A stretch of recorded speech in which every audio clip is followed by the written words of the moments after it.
What if the most beloved animated film in Disney history is actually a masterpiece of political propaganda? What if behind the colorful animation, memorable songs, and heartwarming story of a young lion's journey lies one of the most sophisticated pieces of social conditioning ever created for children? The Lion King has dominated global culture for over 3 decades. With box office earnings exceeding $1.6 billion, merchandise sales in the tens of billions, and a cultural penetration so deep that phrases like "circle of life" and "Hakuna Matata" have become part of everyday language, this film has shaped the worldview of entire generations. But perhaps that influence was never accidental. The concept of soft power in media isn't new.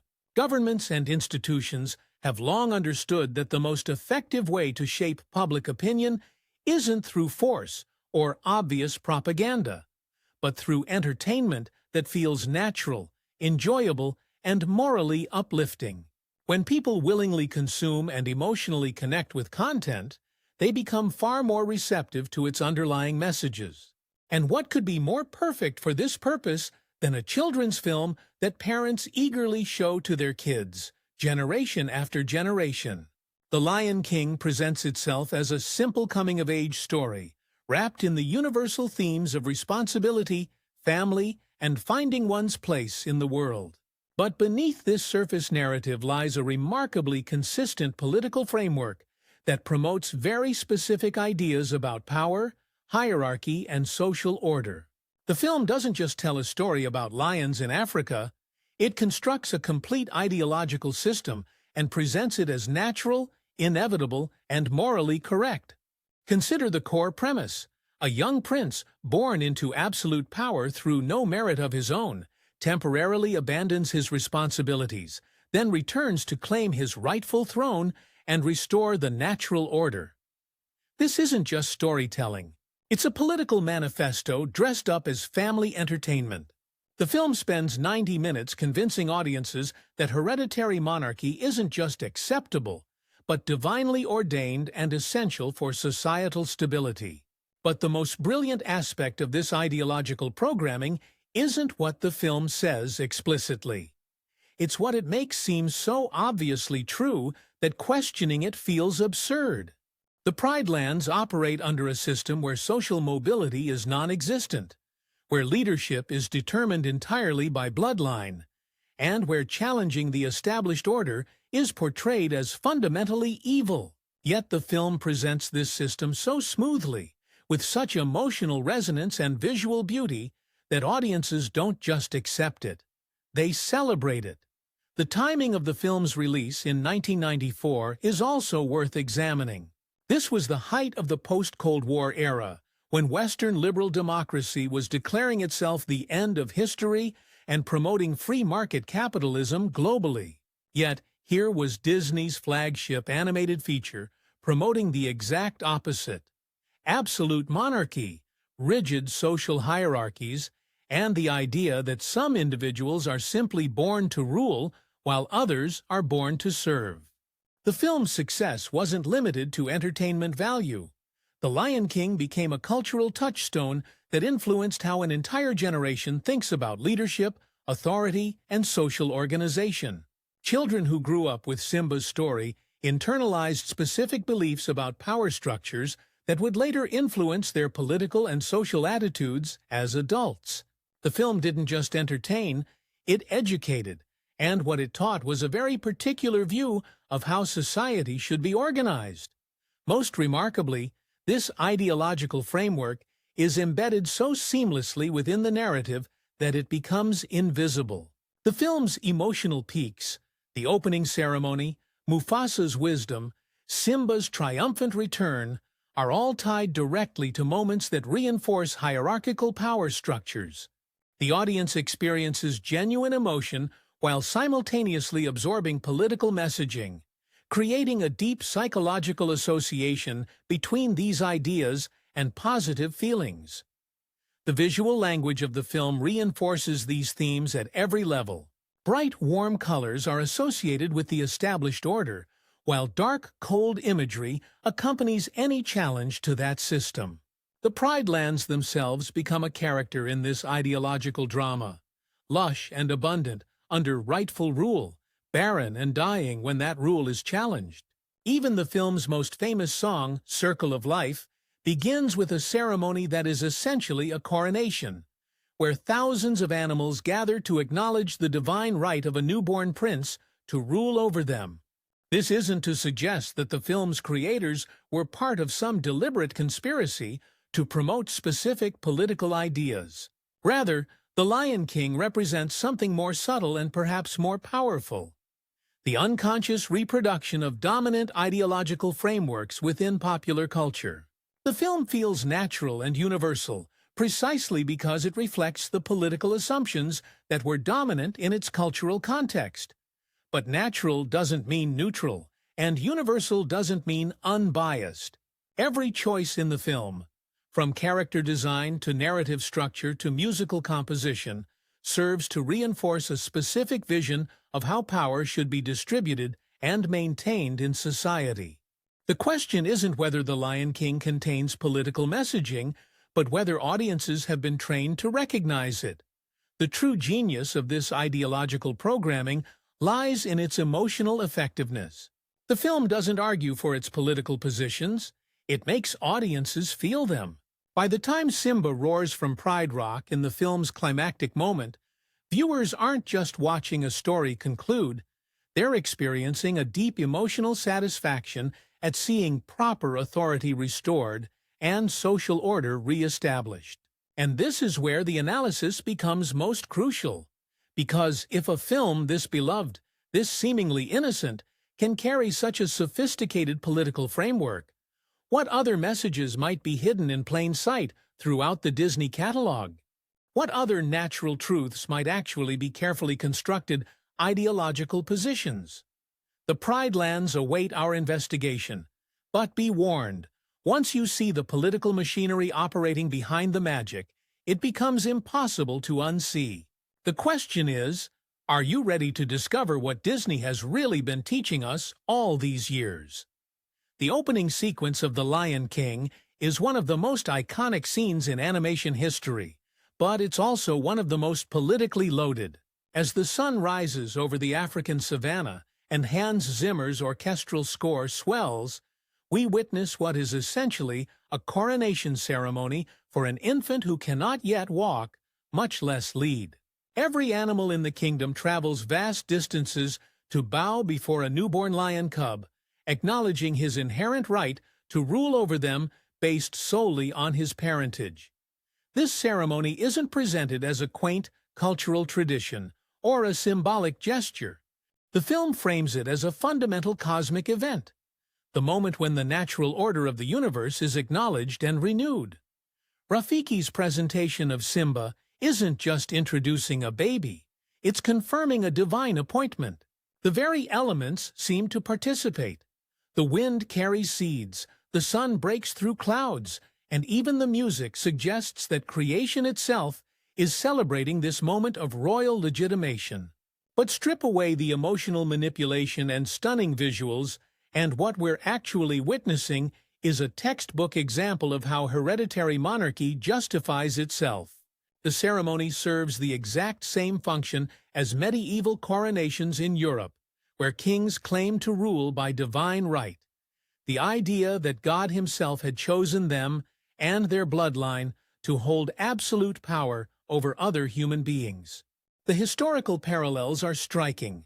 European monarchs used elaborate rituals, religious symbolism, and claims of divine appointment to make their political power seem natural and unchallengeable.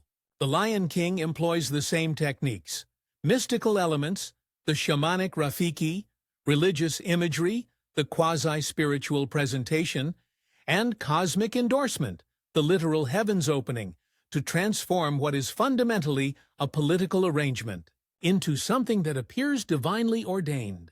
Consider what's absent from this ceremony: any form of consent from the governed. None of the animals gathering at Pride Rock have chosen Simba as their leader. They haven't evaluated his qualifications, compared him to other candidates, or participated in any decision-making process about their governance.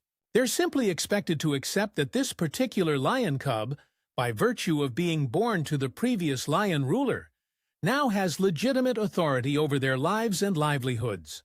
The film presents this arrangement as so natural that questioning it seems absurd.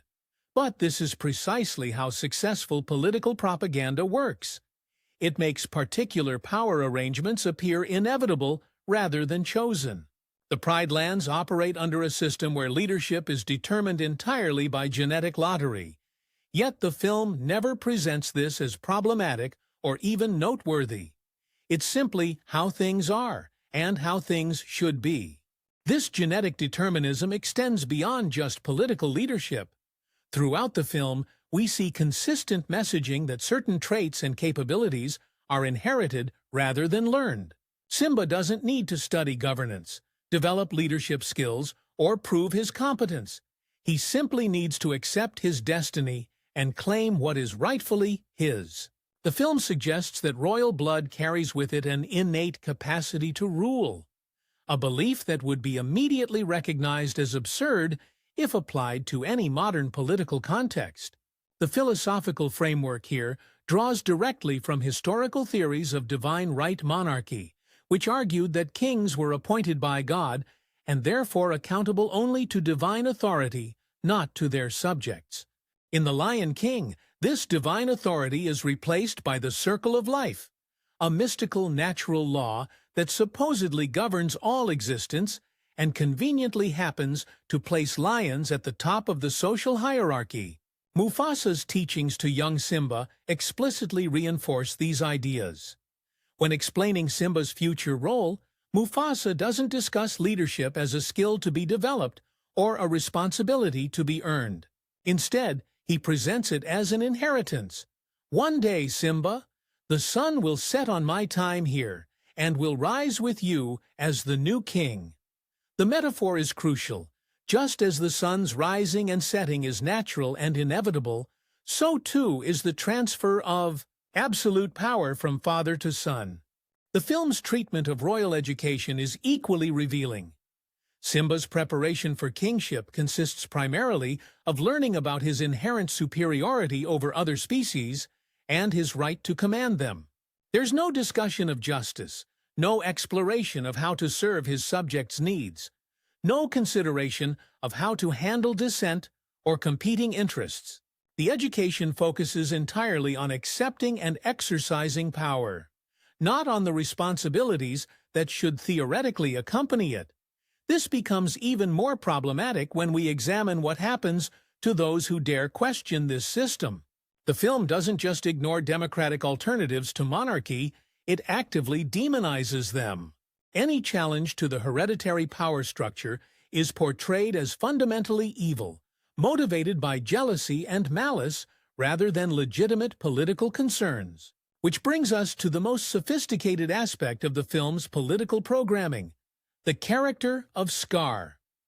On the surface, Scar appears to be a simple villain, jealous, scheming, and power-hungry. But examine his actual grievances, and a different picture emerges. Scar is Mufasa's brother, presumably equally qualified by bloodline to rule. His exclusion from power is based solely on birth order, not on any meaningful difference in capability or character. In any modern political analysis, Scar's position would be recognized as having legitimate merit. He's challenging a system where accident of birth order determines absolute power. He's questioning why one brother should rule while another serves, simply because of a few minutes' difference in their arrival into the world. These aren't inherently evil positions. They're rational critiques of hereditary monarchy. But the film carefully constructs Scar's character to make his legitimate political grievances appear motivated by personal failings rather than systemic injustices.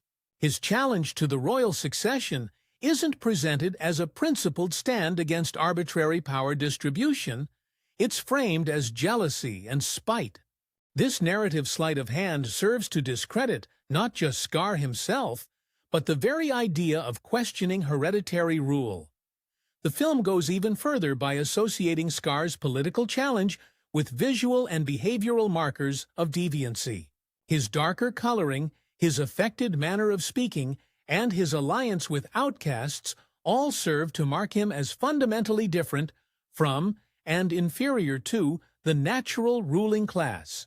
These aren't accidental character choices. They're deliberate coding that associates political dissent with moral corruption. This characterization serves a crucial ideological function. It suggests that those who challenge established power structures do so not because those structures are unjust, but because the challengers themselves are flawed. The system isn't the problem. The people questioning it are. This is a classic technique for defending any political arrangement from criticism. But perhaps the most revealing aspect of the film's political framework is what it completely fails to imagine: any alternative to absolute monarchy. The Pride Lands never consider democratic governance, collective decision-making, or any form of power sharing. The only options presented are legitimate monarchy under Mufasa and later Simba, or illegitimate tyranny under Scar.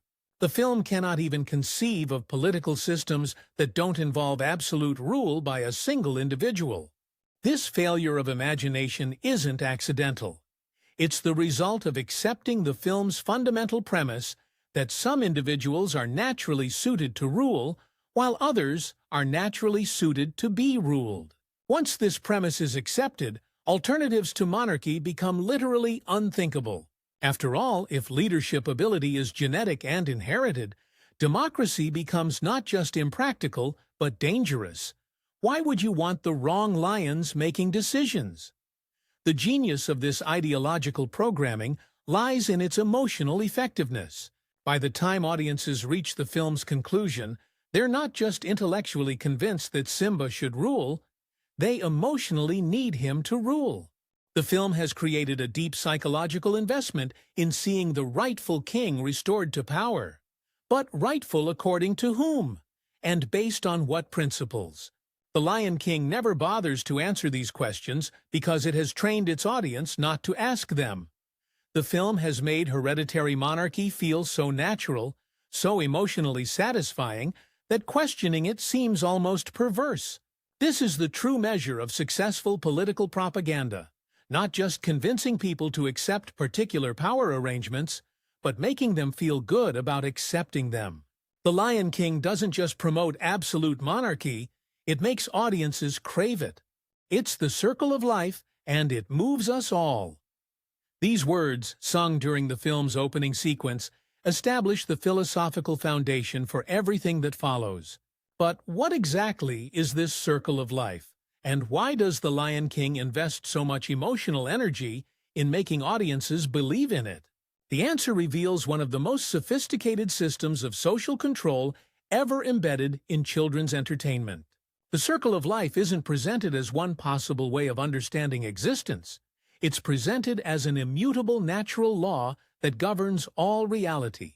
According to this philosophy, every creature has a predetermined place in the cosmic order, and harmony is achieved when everyone accepts their assigned role without question. Lions rule, zebras graze, and hyenas scavenge in the shadows. This isn't injustice, it's nature. But examine this philosophy more closely, and its political function becomes unmistakable. The circle of life serves as a cosmic justification for earthly inequality. It transforms social hierarchy from a human-created political arrangement into a divine mandate that cannot be questioned without violating the natural order itself.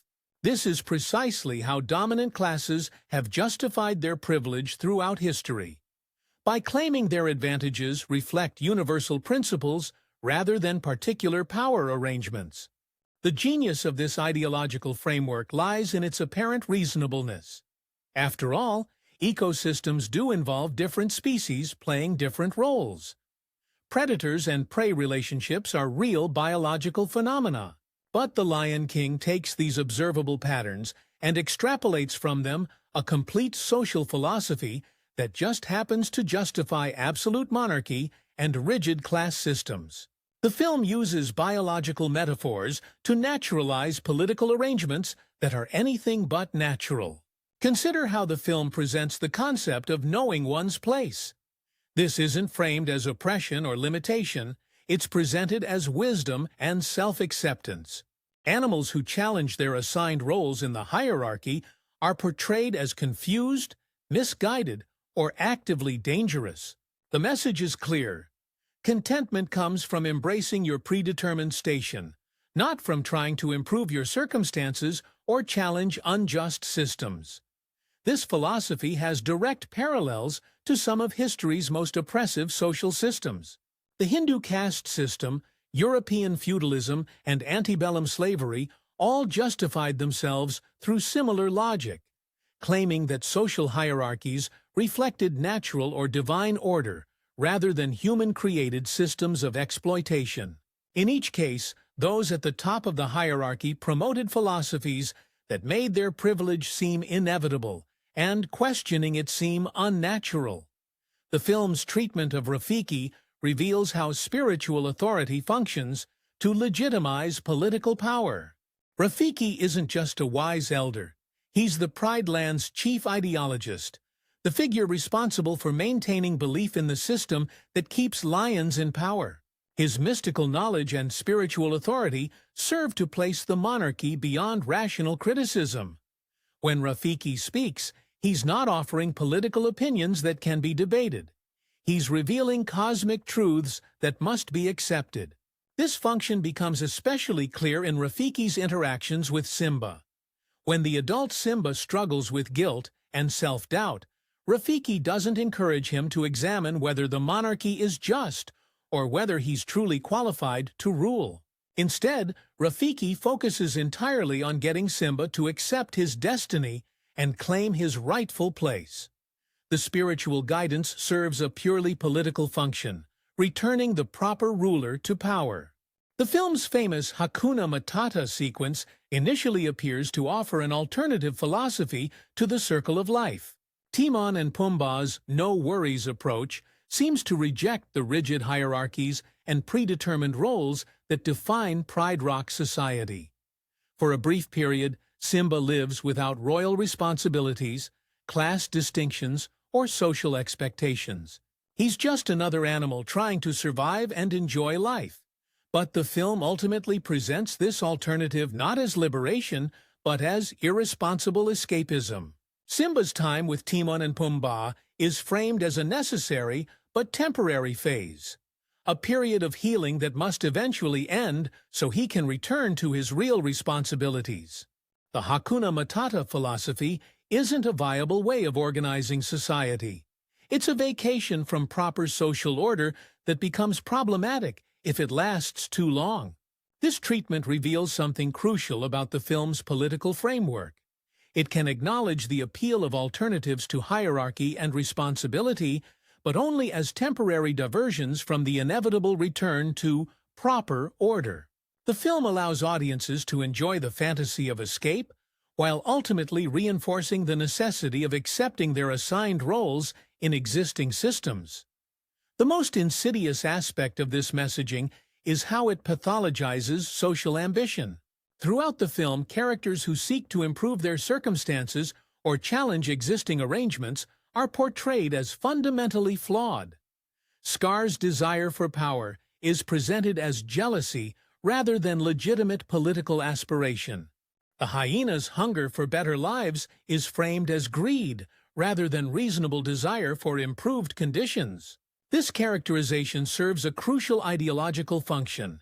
It suggests that dissatisfaction with one's social position reflects personal failings rather than systemic problems. If you're unhappy with your place in the hierarchy, the solution isn't to change the system. It's to work on accepting your role more gracefully. The problem isn't inequality, it's your attitude toward inequality. The film reinforces this message through its treatment of social mobility.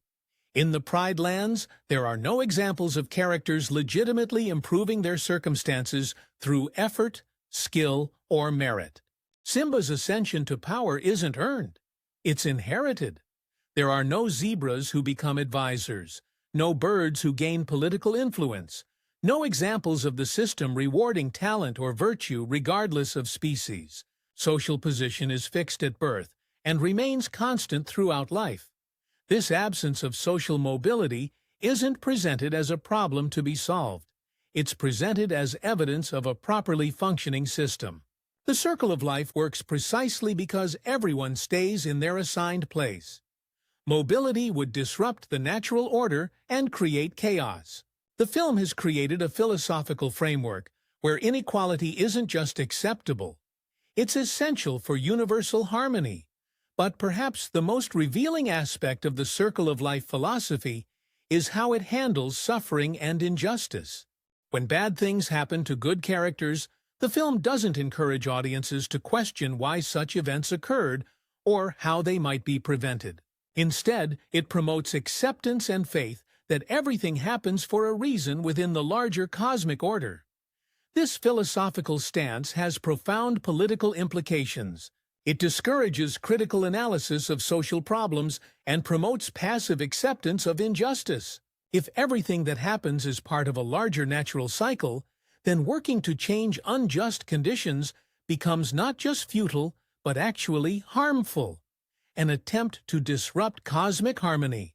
The film's treatment of the Pride Land's ecological collapse under Scar's rule exemplifies this problem. The drought and famine that occurred during Scar's reign are presented as natural consequences of illegitimate rule, rather than as problems that could be addressed through practical measures. The solution isn't better resource management or environmental policy. It's restoring the rightful king to power and trusting that nature will respond appropriately. This magical thinking serves to mystify political problems and discourage practical solutions. Instead of analyzing why systems fail and how they might be improved, the circle of life philosophy encourages faith that proper authority will somehow restore natural harmony. This is precisely the kind of thinking that benefits existing power structures by discouraging critical examination of how those structures actually function. The most sophisticated element of this ideological programming is how it presents itself as universal wisdom rather than particular political philosophy. The circle of life isn't framed as one possible way of organizing society. It's presented as the way existence itself functions. This universalizing tendency makes the film's specific political messages seem like natural facts rather than debatable positions. But what if we rejected this framing? What if instead of accepting the circle of life as cosmic truth, we recognized it as political propaganda dressed up in spiritual language? What if the natural order the film celebrates is actually an artificial system designed to benefit those already in power? The question becomes, who benefits when everyone accepts their predetermined place in the social hierarchy? Who gains when people stop questioning why some rule while others serve? Who profits when inequality is transformed from a political problem into a cosmic necessity? The answers to these questions reveal the true function of the circle of life philosophy, not as spiritual wisdom, but as ideological machinery designed to make unjust power arrangements seem both natural and sacred. The circle isn't closing around natural harmony, it's tightening around political control. Every political system needs its designated enemies, groups that can be blamed for social problems and used to justify the existing order. In The Lion King, this role is filled by the hyenas, whose portrayal reveals some of the most disturbing aspects of the film's ideological framework. These characters aren't just comic relief or simple antagonists. They represent a systematically marginalized underclass whose treatment exposes the true nature of Pride Rock's supposedly benevolent monarchy. The hyenas live in the elephant graveyard, a wasteland of bones and shadows located at the borders of the Pride Lands. This isn't their choice. It's where they've been banished by royal decree. The film presents this segregation as natural and necessary, but examine the actual circumstances, and a different picture emerges. The hyenas have been systematically excluded from the fertile hunting grounds, forced to survive on scraps and carrion, while the lions enjoy abundance in the green heartlands. This geographic segregation serves multiple ideological functions. First, It makes the hyena's desperation appear self-inflicted rather than systemic. Living in a wasteland, they naturally appear scraggly, hungry, and desperate. Visual markers that the film uses to suggest moral inferiority. Their environment shapes their appearance, which then justifies their treatment, creating a circular logic that masks the underlying injustice of their situation. The visual coding of the hyenas is particularly revealing.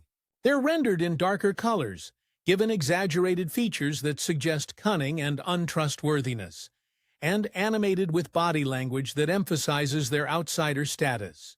These aren't accidental design choices. They draw on centuries of visual propaganda techniques used to dehumanize marginalized groups. The hyenas are coded as visually other in ways that make their exclusion from society seem justified by their very appearance. But the most insidious aspect of the hyena's portrayal is how the film handles their legitimate grievances. The hyenas are hungry, genuinely, desperately hungry. They've been excluded from the Pride Land's abundant hunting grounds and forced to survive in a barren wasteland. When they express hunger or desire for better living conditions, these are presented not as reasonable responses to systematic oppression, but as evidence of their inherent greed and moral failing. Consider the economic reality of the Pride Lands. The lions control all the best territory, all the prime hunting grounds, and all the fertile areas. They've established a system where they take the lion's share, literally, of all resources, while forcing other species to survive on whatever remains. The hyena's exclusion from this abundance isn't incidental. It's fundamental to maintaining lion privilege. Someone has to be poor for others to be rich, and the hyenas serve this function in the Pride Lands economic system. When Scar offers the hyenas access to the Pride Lands in exchange for their alliance, the film presents this as a corrupt bargain rather than a reasonable political arrangement. But why shouldn't the hyenas have access to the same hunting grounds as the lions? What justifies the lions' monopoly on the territory's resources? The film never addresses these questions because doing so would reveal the fundamentally unjust nature of the system it's promoting. The hyena's alliance with Scar is particularly significant because it represents exactly the kind of coalition that threatens established power structures in real political systems. Marginalized groups allying with disaffected elites to challenge existing arrangements is a common pattern in political upheavals throughout history. The film's treatment of this alliance reveals its deep anxiety about such challenges to established order. Rather than presenting the hyena-Scar coalition as a legitimate political movement seeking to address systematic inequalities, the film codes it as an unnatural alliance between personal ambition and mob rule. Scar's aristocratic grievances are contaminated by association with the hyena's class-based demands, while the hyena's legitimate desire for better conditions is discredited by association with Scar's personal ambitions. The film's treatment of what happens when the hyenas gain access to the Pride Lands is especially revealing. Their presence is immediately associated with ecological collapse. The rains stop, the grass dies, and the herds migrate away. This isn't presented as coincidence or as the result of specific policy failures. It's portrayed as the natural consequence of allowing the wrong groups to have power. This narrative choice serves a crucial ideological function. It suggests that social hierarchy isn't just traditional or convenient, but actually necessary for basic survival. The film argues that when natural order is disrupted, when those who should serve are allowed to rule, catastrophe inevitably follows.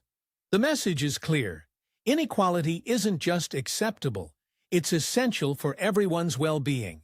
But examine this ecological collapse more critically, and the explanation becomes less mystical and more political. The Pride Lands don't fail because hyenas are inherently destructive. They fail because the system was never designed to include the hyenas as equal participants. The monarchy's entire economic model depends on excluding large populations from full participation in society. When those populations suddenly gain access, the system breaks down, not because they're inherently destructive, but because the system was inherently exclusive. The film's resolution of the hyena problem is particularly telling. When Simba returns to power, the hyenas simply disappear from the narrative. They're not integrated into a more just system, they're not given legitimate roles in the new order, and their grievances aren't addressed. They're simply eliminated from the story, allowing the restoration of the previous system without any acknowledgement that the conditions that led to their alliance with Scar remain unchanged. This narrative erasure serves to avoid confronting the fundamental questions the hyenas' situation raises. If their exclusion was unjust under Mufasa's rule, why is it acceptable under Simba's? If their desperation led them to support Scar's coup, what prevents similar desperation from leading to future challenges? The film resolves these tensions by simply making the hyenas disappear, rather than addressing the systematic problems their presence represents. The treatment of the hyenas also reveals the film's anxiety about democracy and popular participation in governance. Throughout the story, groups of hyenas are portrayed as mobs, easily manipulated, prone to violence, and incapable of rational decision-making. Their collective action is always portrayed negatively, whether they're threatening young lions or supporting Scar's rule. This portrayal draws on classical elite fears about democracy and mass participation in politics. From ancient philosophers to modern political theorists, defenders of hierarchical systems have argued that ordinary people lack the wisdom and temperament necessary for self-governance. The hyenas embody these fears. They represent what happens when the masses gain political power. The film's visual language reinforces these themes through its treatment of hyena group dynamics. When hyenas appear together, they're typically shown in chaotic formations, laughing maniacally, and engaging in behaviors that suggest mob mentality rather than rational collective action. Individual hyenas might be pitiable, but groups of hyenas are invariably threatening and destructive. This characterization serves to discredit not just the hyenas themselves, but the very idea of collective action by marginalized groups. The film suggests that when the oppressed organize, they become dangerous mobs rather than legitimate political movements. This messaging serves to delegitimize actual social movements while reinforcing the idea that hierarchical control is necessary to prevent chaos. Perhaps most remarkably, the film manages to portray systematic exclusion and oppression as natural and necessary, while making the victims of that oppression appear to deserve their fate. The hyenas' desperation is presented as evidence of their unfitness for inclusion, rather than as a consequence of their unjust treatment. Their alliance with Scar is portrayed as proof of their inherent disloyalty, rather than as a rational response to systematic exclusion. This ideological sleight of hand allows the film to acknowledge the existence of inequality and social problems while completely avoiding any critique of the systems that create those problems. The hyenas serve as convenient scapegoats who absorb responsibility for social dysfunction while protecting the monarchy from serious criticism. But what if we reversed this analysis? What if instead of seeing the hyenas as threats to natural order, we recognize them as victims of an unjust system? What if their desperation reflected not personal failing, but systematic oppression? What if their alliance with Scar represented not corruption, but a legitimate attempt to address grievances through the only means available?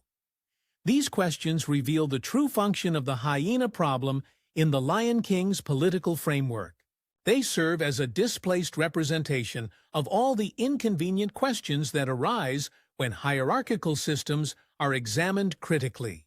By making the hyenas villains, the film avoids confronting the possibility that the real problem isn't challenges to authority, but the authority itself.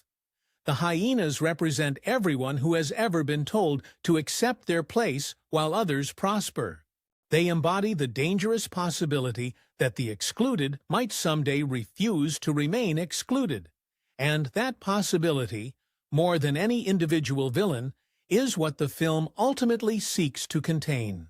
The climactic sequence of The Lion King represents one of cinema's most emotionally manipulative pieces of political propaganda.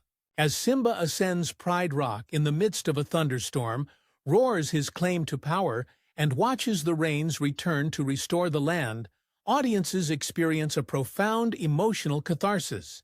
But strip away the orchestral score and stunning visuals, and what we're actually witnessing is the violent overthrow of an established government and the restoration of absolute monarchy through force. The film's framing of Simba's return is crucial to understanding its political messaging. This isn't presented as a coup or revolution. It's portrayed as a restoration of natural order. Simba isn't seizing power. He's reclaiming what was always rightfully his. This framing allows the film to celebrate political violence while maintaining the moral high ground. When the rightful ruler uses force to claim power, it's not aggression, it's justice. The battle sequence itself reveals the film's sophisticated approach to justifying political violence. Simba's forces don't attack indiscriminately. They target only those who actively oppose the restoration. The lionesses who had served under Scar's regime immediately switch sides when they recognize Simba's legitimacy. This narrative choice suggests that most people naturally support rightful authority, and that resistance comes only from the irredeemably corrupt. This portrayal serves a crucial ideological function. It makes political violence appear both necessary and surgical. The film suggests that when legitimate authority is restored, good people naturally rally to support it, while only the fundamentally evil continue to resist. This framework justifies the use of force against political opposition by characterizing such opposition as inherently illegitimate. The fate of the hyenas in this climactic sequence is particularly revealing. After serving as Scar's primary supporters throughout his reign, they simply vanish from the narrative once Simba triumphs. The film doesn't show them being integrated into the new order, negotiating terms of surrender, or finding legitimate roles in restored society. They're simply eliminated from the story, their systematic exclusion apparently resuming without comment or consequence. This narrative erasure represents one of the film's most sophisticated ideological maneuvers. By making the hyenas disappear rather than addressing their grievances, the film avoids confronting the fundamental injustices that led to their support for Scar's coup in the first place. The restoration appears complete and satisfying because the inconvenient questions about systematic inequality have been literally written out of existence. The immediate ecological recovery that follows Simba's victory provides perhaps the clearest example of the film's magical thinking about political power. The moment Simba roars from Pride Rock, rain begins to fall, grass starts growing, and animals return to the Pride lands. This isn't portrayed as coincidence or metaphor, it's presented as direct cause and effect. Legitimate authority doesn't just restore political order, it commands natural forces themselves. This mystical connection between royal power and environmental health serves to place monarchy beyond rational criticism. If the king's legitimacy is confirmed by nature itself, then questioning that legitimacy becomes tantamount to rejecting the natural order. The film creates a framework where political criticism isn't just wrong, it's literally unnatural. But examine this ecological recovery more critically, and its political function becomes clear. The environmental collapse under Scar's rule wasn't caused by inherent flaws in his leadership or specific policy failures. It was presented as the automatic consequence of illegitimate authority. Similarly, the recovery under Simba isn't attributed to better governance or practical reforms. It's portrayed as the natural result of restored legitimacy. This magical thinking serves to mystify political processes and discourage practical analysis of how power actually functions. Instead of examining what specific policies or practices lead to good or bad outcomes, the film encourages audiences to focus on the mystical qualities of leadership and the cosmic appropriateness of particular rulers. The character of Simba himself embodies the film's vision of enlightened monarchy. Unlike the explicitly tyrannical Scar, Simba is presented as a benevolent ruler who genuinely cares about his subjects' welfare. He's learned from his father's wisdom, gained perspective through suffering, and returned with a deeper understanding of his responsibilities. This characterization serves to address potential criticisms of absolute monarchy by suggesting that the problem isn't the system itself, but simply ensuring the right individuals hold power. This enlightened despot model has deep historical roots and serves important ideological functions. It acknowledges legitimate concerns about arbitrary power while channeling those concerns toward evaluating individual rulers rather than questioning institutional arrangements. The solution to bad monarchy isn't democracy, it's better monarchs.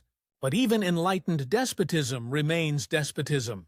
Regardless of Simba's personal virtues or good intentions, the system he restores still concentrates absolute power in a single individual accountable to no institutional checks or democratic oversight.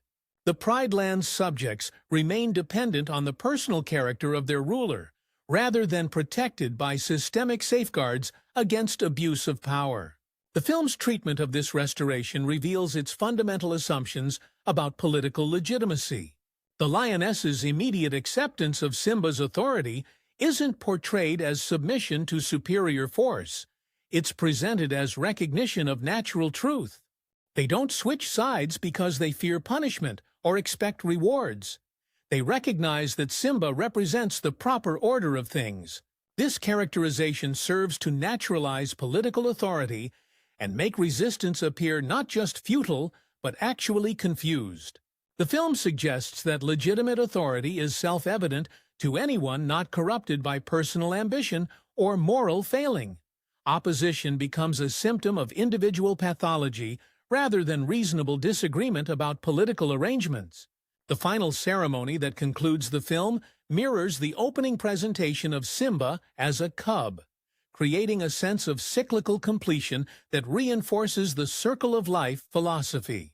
But this apparent return to the beginning actually represents something more sophisticated: the successful reproduction of existing power structures across generational change. The system hasn't just survived a crisis, it has demonstrated its resilience and legitimacy. This cyclical structure serves crucial ideological functions. It suggests that the political arrangements we see aren't temporary or contingent, but permanent features of reality that will persist across time. The monarchy isn't just current policy. It's the natural state toward which society will always return, regardless of temporary disruptions. The emotional satisfaction audiences experience during this conclusion isn't accidental. It's the result of sophisticated psychological manipulation. The film has spent 90 minutes creating problems, exile, environmental collapse, political chaos that are resolved through the restoration of monarchy. By the climax, audiences don't just intellectually accept that Simba should rule, they emotionally need him to rule because his authority has become psychologically associated with resolution and harmony. This emotional programming is particularly effective because it operates below the level of conscious political analysis. Audiences aren't persuaded by explicit arguments for monarchy. They're conditioned to feel that monarchy is correct through carefully constructed emotional associations. The film creates deep psychological investments in hierarchical authority that operate independently of rational evaluation. The broader cultural impact of this messaging cannot be understated. The Lion King has been viewed by hundreds of millions of people worldwide, many during their formative childhood years.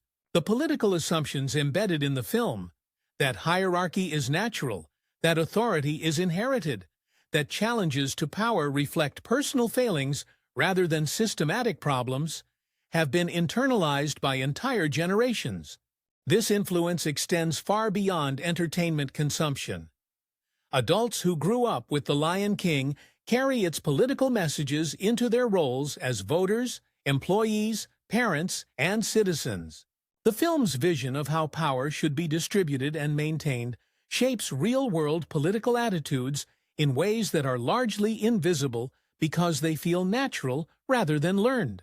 The film represents a perfect case study in what theorists call cultural hegemony, the process by which dominant ideologies are reproduced through popular culture rather than explicit political indoctrination. The Lion King doesn't argue for its political positions. It makes audiences feel them so deeply that questioning them becomes psychologically difficult. But perhaps the most disturbing aspect of this analysis isn't what The Lion King teaches, but how it teaches it. The film demonstrates that sophisticated political messaging can be embedded in entertainment so seamlessly that audiences remain unaware of the indoctrination process. If a children's movie can carry such complex ideological programming, what other political messages might be hidden in plain sight throughout our media landscape? The question becomes, who benefits when generations of children learn to associate emotional satisfaction with the restoration of traditional authority? Who profits when audiences are trained to feel that challenging power structures is not just wrong, but literally unnatural? Who gains when the very idea of democratic alternatives to hierarchy becomes psychologically unthinkable? Disney didn't just create entertainment. They created a delivery system for political ideology that bypasses critical thinking and embeds itself directly in emotional response patterns. The Magic Kingdom isn't just selling movies and merchandise. It's programming political consciousness on a global scale. The Lion King's true legacy isn't its box office success or cultural impact. It's its demonstration that the most effective propaganda doesn't feel like propaganda at all. It feels like truth, like nature, like the way things have always been and always should be. And that, perhaps, is the most chilling realization of all. How many other truths about power, authority, and social organization have we absorbed without ever recognizing them as political choices rather than natural facts? How many other circles of control have we mistaken for circles of life? The roar from Pride Rock isn't just announcing a king's return, it's declaring the triumph of ideology so complete that it has become invisible to those living within it. The question that remains is whether we're ready to hear what that roar is really saying.